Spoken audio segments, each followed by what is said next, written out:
I'm Wandering Cat and welcome to my world of unforgettable cat stories where I'll be teaching you lessons using cats as the main character. They say a cat has 9 lives, but no one tells you what to do with the last one. Each life, I made a mistake, pride, anger, fear, and worse. Now, I walk the edge of memory and fate, one final chance to make things right. Each life, a lesson I failed to learn.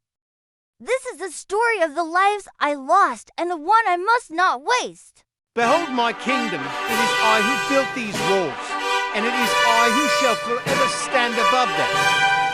Let them come with their gifts and praise as I am their king, their greatest treasure. Look how they cheer for me, surely they will always adore me.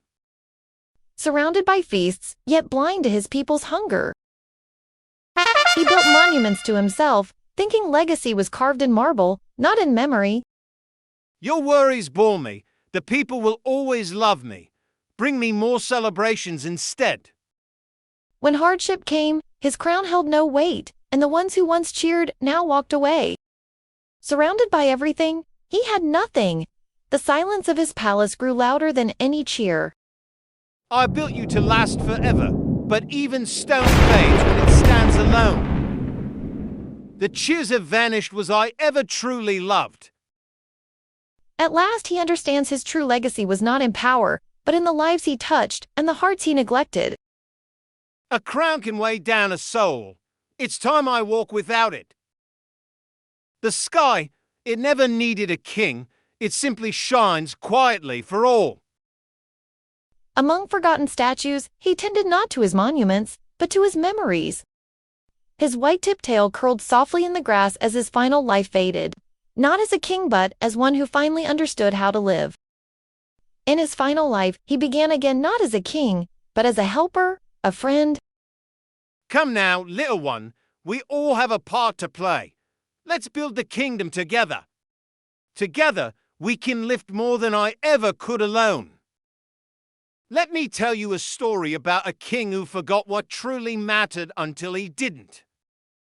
He no longer stood above others, he stood among them, and that made all the difference. His greatest power became his gentleness, small moments where hearts were healed. Surrounded by friends, his table was never empty again. His final seeds were not for himself, but for those who would come after him. He no longer built for himself, but to give shelter, safety, and hope to others. His kitchen echoed not with silence, but with laughter, paw steps, and life. He placed his crown not in triumph, but in peace, ready to close the chapter of his first life. Beside the crackling fire, he no longer clung to power, he cherished the stories, the memories, and the lives he touched along the way. Time softens even stone, and that's okay.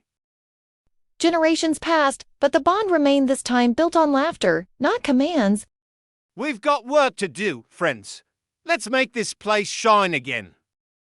Gather round, let me tell you the story of a king who forgot what truly mattered, until he didn't.